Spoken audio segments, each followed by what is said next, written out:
YCP చేస్తున్న ప్రధానమైన ఆరోపణ ఏంటంటే కూటమిలోని ఐక్యత లేదు. ఈ ఎన్నికలకి జనసేన దూరంగా ఉంది. మనం చూసినట్లయితే పీతలమూర్తి యాదవ్ గారు దూరంగా ఉన్నారు. దాని మీరు అలా ఏం చెప్తారు? లేదండి, అందరూ కూడా ఎందుకంటే ఎక్కడైనా సరే వసుదైక కుటుంబం అంది చిన్న చితక మనస్పర్ధలు ఉన్నాయని చెప్పేసి బయట అంతా అపోహలే తప్ప ఎటువంటి అపోహలు లేదు. ఎందుకంటే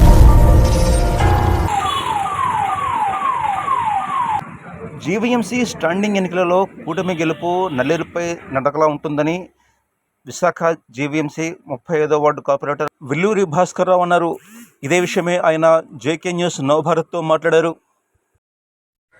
జీవీఎంసీ అనగానే రాష్ట్రంలోనే ఒక ప్రత్యేకమైనటువంటి గుర్తింపు ఉంది. అయితే జీవీఎంసీలోని ప్రధాన అంగాలలో ఒకటి స్టాండింగ్ కమిటీ. అయితే ఈ స్టాండింగ్ కమిటీకి సంబంధించి ఎన్నిక ఈ ఉదయం 10 గంటలకు ప్రారంభమైంది. దీనికి సంబంధించి మాట్లాడేందుకు 35వ వార్డు కార్పొరేటర్ విల్లూరి భాస్కర్ రావు గారు, ఆయనతో మాట్లాడదాం.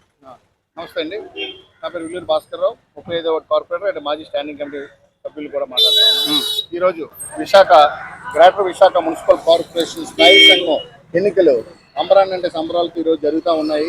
ఎందుకంటే ఈ స్థాయి సంఘ సభ్యులు 10 మందిని కూడా కూటమి నాయకులు గౌరవ ముఖ్యమంత్రి నారా చంద్రబాబు నాయుడు గారు, డిప్యూటీ సీఎం శ్రీ పవన్ కళ్యాణ్ గారు, అలాగే నరేంద్ర మోడీ గారు బలపరిచిన అభ్యర్థులు ఎవరైతే 10 మంది ఉన్నారో ఆ 10 మంది కూడా విజయ దుద్దుంబి మోగించడానికి. ఎందుకంటే ఈ గడిచిన కాలంలో కూటమి తాలూకా పరిపాలనలో అభివృద్ధి ఏంటన్నది ప్రజలందరూ చూడటం జరిగింది. అలాగే కార్పొరేటర్లు ప్రతి ఒక్కరిని కూడా గత ప్రభుత్వంలో అయితే కేవలం ఏంటంటే పార్టీలు చూసే కార్పొరేటర్ విలువ ఇచ్చేవారు. కానీ ఈ కూటమి ప్రభుత్వం వచ్చిన తర్వాత పార్టీలకు అతీతంగా ఈ మేయర్ గారు, అలాగే కూటమి నాయకులు, కూటమి ఎమ్మెల్యేలు ప్రతి ఒక్కరు కూడా అభివృద్ధి కోసం అని చెప్పి ప్రతి కార్పొరేటర్ కి కూడా పెద్దపీట వేయడం జరిగింది.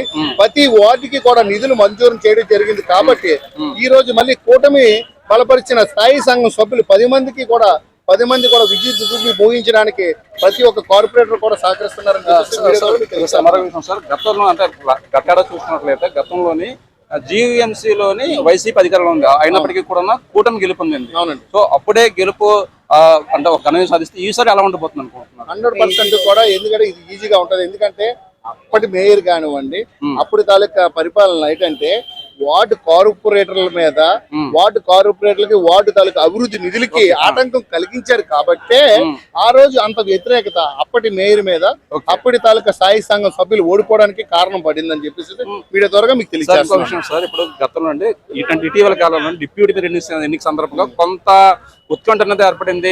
మొదటి రోజు జరగాల్సింది మరో రోజు వాయిదా పడింది. అంటే ఈసారి అలాంటి పరిస్థితి ఉండొచ్చా? అంటే మీడియా పరంగా మాకైతే ఏమి ఎటువంటి ఇబ్బంది లేదండి. వాళ్ళ తాలూకా కపట నాటకాలు ఆడి అప్పుడు 74 మంది సభ్యులు ఉంటే 74 మంది సభ్యుల్లోని ఒక సభ్యురాలను తీసుకువెళ్ళిపోయి వాళ్ళు ఏంటంటే తన ప్రయోజనాలకు ఏదైతే ఉందో కొంతమందికి కొన్ని ప్రలోభాలకు గురి చేసి వాళ్ళ తాలూకా తీసుకెళ్లిపోయి వాళ్ళ కూటమి తాలూకా ఏదైతే బలాన్ని ఉందో ఆ బల నిరూపణ కాకుండా చేయడం వలన అది పోస్ట్ పోన్ అవడం జరిగింది. ఈ రోజు అలా కాదండి, కూటమి నిలబెట్టిన స్థాయి సంఘం 10 మంది సభ్యులు కూడా బల నిరూపణకి సిద్ధంగా ఉన్నారు. ఎందుకంటే అభివృద్ధి అన్నది ఏంటన్నది చూపించారు. కాబట్టి అభివృద్ధి చవి చూపించిన తర్వాత జరుగుతున్న ఎలక్షన్ కాబట్టి ఇందులో ఎందుకంటే రాజకీయంకి ప్రతిదానికి కూడా కొలమానం అన్నది ఎలక్షన్.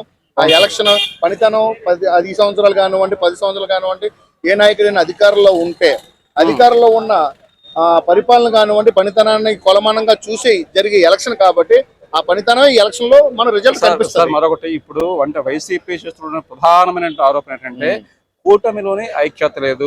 ఈ ఎన్నికలకి జనసేన దూరంగా ఉంది. మనం చూసినట్లయితే పీతలమూర్తి యాదవ్ గారు దూరంగా ఉన్నారు. దాని మీరు అలా ఏం చెప్తారు? లేదండి, అందరూ కూడా ఎందుకంటే ఎక్కడైనా సరే వసుదైక కుటుంబం అంది చిన్న చితక మనస్పర్ధలు ఉన్నాయని చెప్పేసి బయట అంతా అపోహలే తప్ప ఎటువంటి అపోహలు లేదు. ఎందుకంటే మొన్న కూటమి నాయకులు 10 నామినేషన్లకి 11 నామినేషన్లు పడితే మనకి 11వ నామినేషన్ జనసేన పార్టీ తరఫు నుంచి సాదిక్ గారు వచ్చి ఈ నామినేషన్ ఉపసంహరించుకోవడం జరిగింది. అలాగే ఆయనే వచ్చి ఇప్పుడు మనకి ఎలక్షన్ లో ఓటింగ్ లో పార్టిసిపేషన్ చేయడం కూడా జరిగింది. అంటే దీంట్లోనే మనకు వెరీ క్లియర్ అవుతుంది. ఎందుకంటే మాకు ఎటువంటి మనస్పర్ధలు లేవు. ఎందుకంటే కూటమి నుంచి 10 నామినేషన్లు ఉండాలి కానీ 11 ఉండకూడదు అనేసి 10 నామినేషన్లకే 11 నామినేషన్లు సొంతంగానే ఆయన అంతటా ఆయన వచ్చి ఉపసంహరించుకొని ఓటు కూడా చేశాడని అంటే దీంట్లోనే వెరీ క్లియర్ గా మీకు అర్థమవుతుంది. ఎటువంటి మనస్పర్ధలు లేవు. ఎవరైతే ఇప్పటి వరకు రాలేదో ఆ వాళ్ళు కూడా టైం మనకి 2 గంటల వరకు టైం ఉందండి. 1:59 నిమిషాల వరకు కూడా చూసి అప్పుడు మన స్టేట్మెంట్ వాళ్ళు తప్పితే రాలేదని అభిప్రాయాలు ఉన్నాయని మాత్రం మనం అనకూడదు. రాబోయే 1:20 నిమిషాలు వాళ్ళు కొద్దిగా దూరంగా ఉండడం జరిగింది. వాళ్ళు కూడా గోపాలపట్నం నుంచి రావాలి కాబట్టి వాళ్ళు కూడా వచ్చి కూటమి బలపరిచిన అభ్యర్థులకి వాళ్ళ తాలూకా మద్దతు ఇస్తారని చెప్పేసి మీకు తెలియజేస్తాం. కూటమికి అనుకూలంగా ఓటు వేసేటువంటి ఎంతమంది భాస్కర్ రావు గారు చాలా కాన్ఫిడెన్స్ తో ఉన్నారు. అంటే వైసీపీ చేస్తున్నటువంటి ఆరోపణలు కూడా మనకి ప్రశ్నించడం జరిగింది.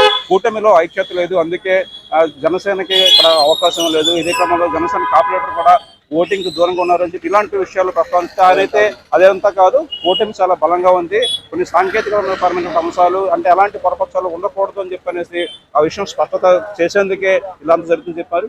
చూసినట్లయితే ఒక ముగ్గురు మాత్రం కార్పొరేటర్ రావాల్సి ఉంది. బేరా భాస్కర్ రావు, ఆయన భార్య, ఆయన కోడలు కూడా రావాల్సి ఉంది. వారు కూడా వచ్చినట్లయితే కూటమికి సంబంధించిన ఓటింగ్ పరిపూర్ణంగా జరిగే అవకాశం ఉంటుంది. అంతిమంగా సాయంత్రం అంటే 2 గంటల వరకు కూడా ఓటింగ్ కొనసాగుతోంది. భోజన విరామం తర్వాత కౌంటింగ్ మొదలవుతుంది. 4 గంటలకు ఫలితం విడుదలవుతుంది. Video journalist Hemanth Jagadish Kumar, Visakhapatnam. Okay.